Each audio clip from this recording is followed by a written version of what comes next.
You're now tuned into the Real Rap Radio Show. I'm your host, Walil Archer, with the Real Rap Radio Show on Down to Hot Radio. I have my special guest with me, Tyler. How are you today? I'm very good. Thank you for having me. My pleasure. I'm so excited to have you. You're an author. You want to encourage people to start writing. So let the listeners know more about you, Tyler. Well, again, thank you for letting me share my story.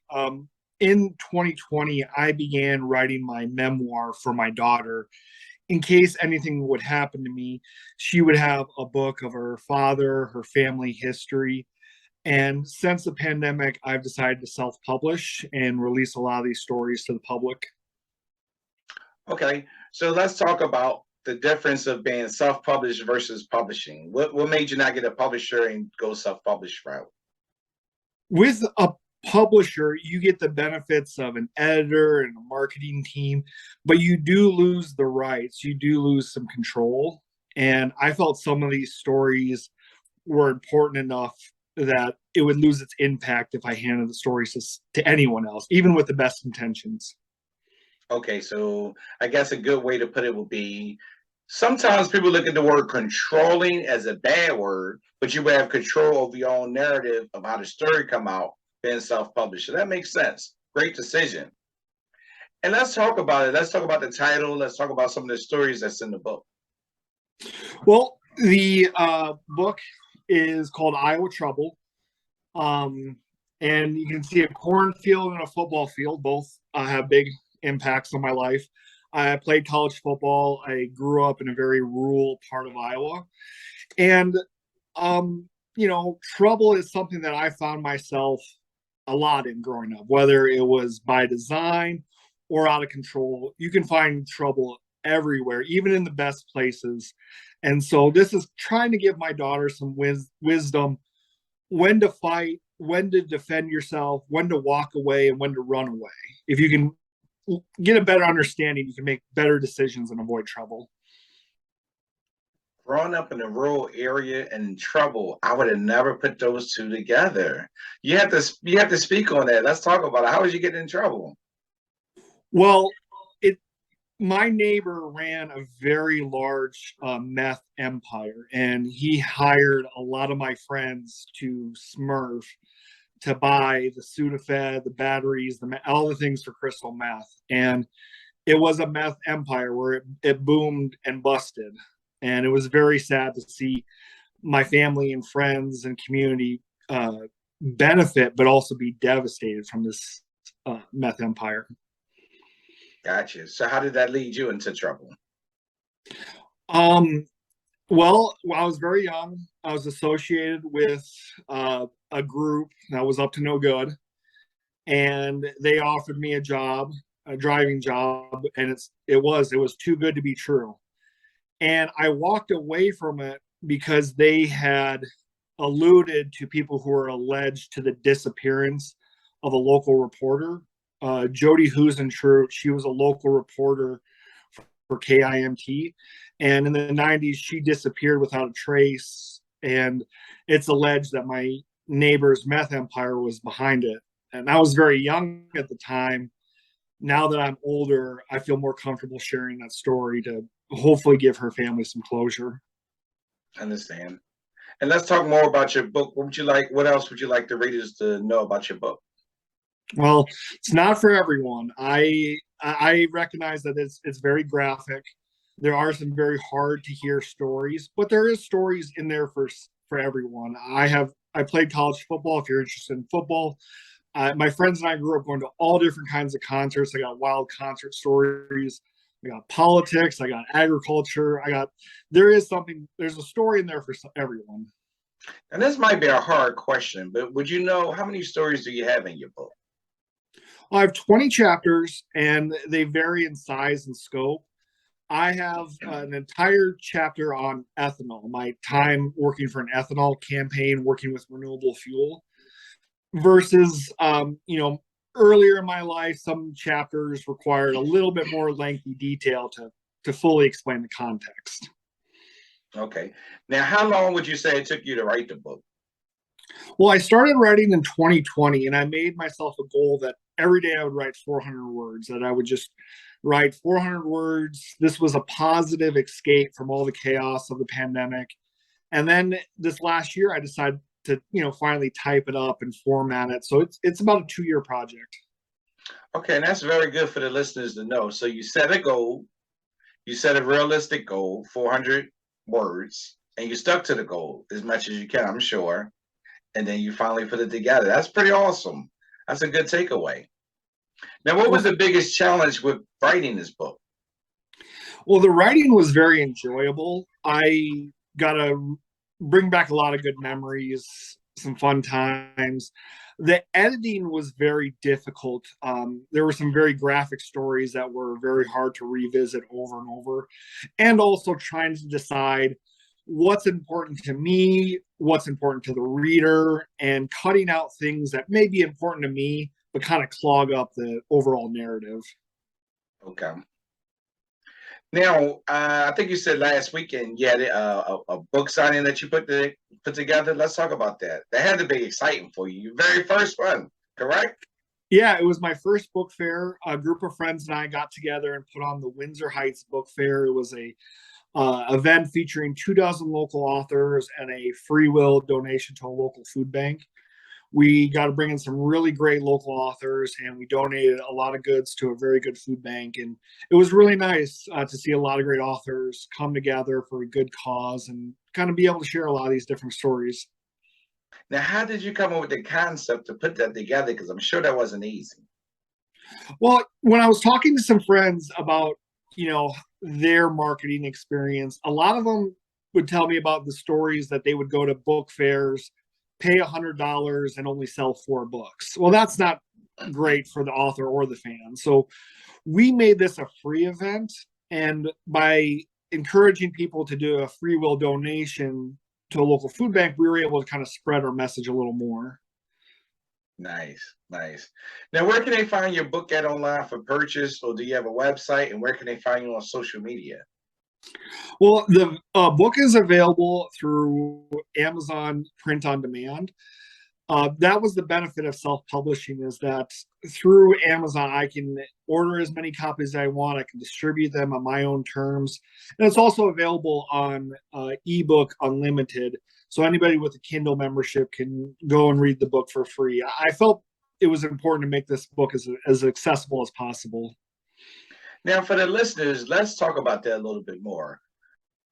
How did you do what research did you do, or how did you go about doing the research? Because that's awesome. You came up with a way where you can put it on Amazon and do print on demand as well as put it on Kindle. How did you come up with that process, and what research did you look into? Well, the long story short, you can learn from someone else's mistakes, learning from people who maybe had the wrong publisher, the wrong management, or they had some regret that they handed over some of their rights. Once I learned that, then I knew self-publishing was right for me. Gotcha, gotcha. Makes sense. So, what else would you like the listeners to know about your book? Well, I would encourage people to read this book because it does shed some light on some very important topics. I worked in politics for a lot of years. I experienced a lot of corruption, a lot of misconduct, and it's very unfortunate that that's still going on. And it's really targeted at young people, very vulnerable people who are just getting into the working world, and they may not have a grasp on what's acceptable and appropriate conduct. All right. So, with the book, I don't know if you want to maybe talk about some of the chapters, or if you want to read a little bit from it, but we do have some time. And I guess the one of the safest verbiage wise would be from sports. So, I don't know if you want to touch on that or not.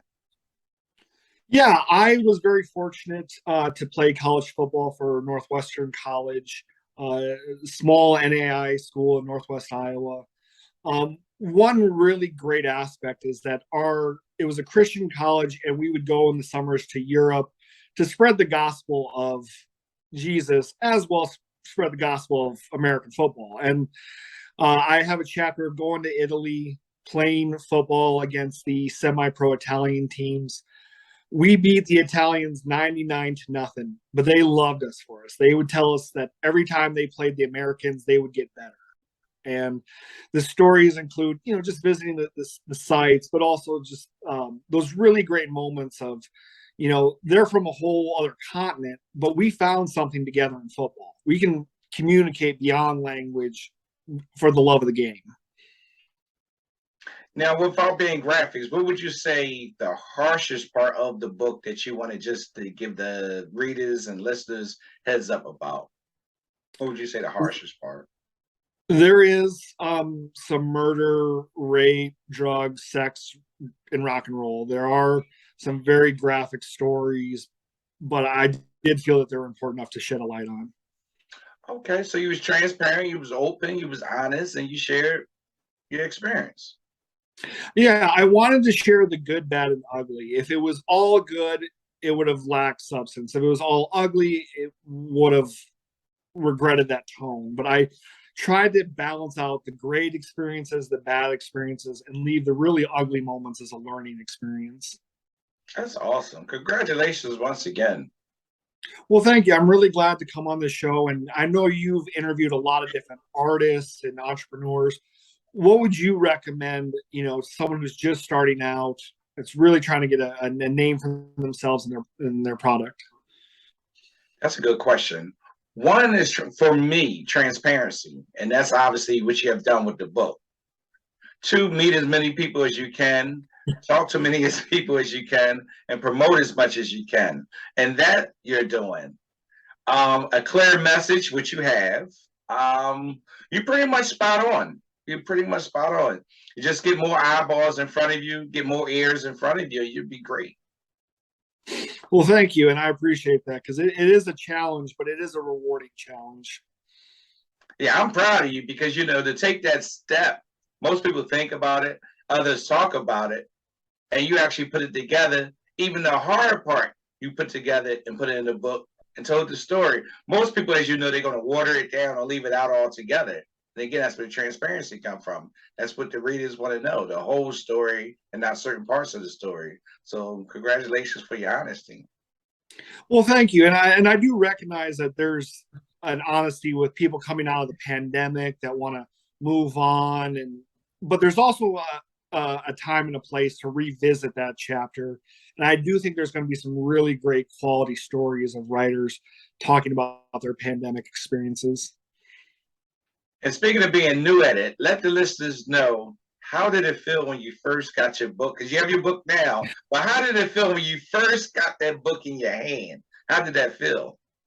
I felt really proud of it because it required a lot of work, but a lot of hands went into it. If you see the back cover, this is a statue of the world's largest bullhead fish. It sits on top of Crystal Lake, where I'm from, and we have a statue of the world's largest bullhead fish. And I had a classmate take a picture of that statue to use as my back cover. And it just turned out really well. And it was kind of full circle to see my community kind of come back and support me. Now that you know what you know from publishing your first book, what would you advise maybe a new and upcoming author not to do, or some of the things to do? I would say invest in the cover right away. Unfortunately, people do judge books by their cover, and a great cover can make you stand out. Just like if it was a record or a movie poster, you do want to focus on the attention to detail, and it is worth hiring a graphic designer, someone who's experienced and knows how to draw the right amount of creativity to the right amount of attention. Great advice. That is very great advice. With that being said, who did the graphics for your book? It was a Fiverr graphic artist named Hott. She does a lot of horror novels, and I felt that was appropriate because I consider this like a horror memoir. It's a true story, but it is a horror. It's not a drama or comedy or tragedy. It's a horror, but it does have a happy ending. That's awesome. That's awesome. And before you go, any final thoughts or closing remarks you want to leave with the listeners? Well, I encourage, the listeners to read my book, but I also encourage others to get out and write. It really is cathartic. It really does make a difference when you're thinking about your family, your legacy, what you want to leave behind. Well, you have a chance to really leave behind the stories that are important to you. Awesome. And one more time before you go, where can they find you at on social media? Where can they find your book? You can just search hashtag Iowa Trouble, and that'll bring you to our links. I think I'm the only one using that hashtag right now, but I'm on Instagram under my publishing company, Protect Your Conscience Publishing. I want to protect your conscience publishing. Really focus on what's good and protecting what's good to your heart. Awesome. Well, thanks again, Tyler, for doing the interview. Well, hey, it was an honor, and thank you again. I'll take your advice with me.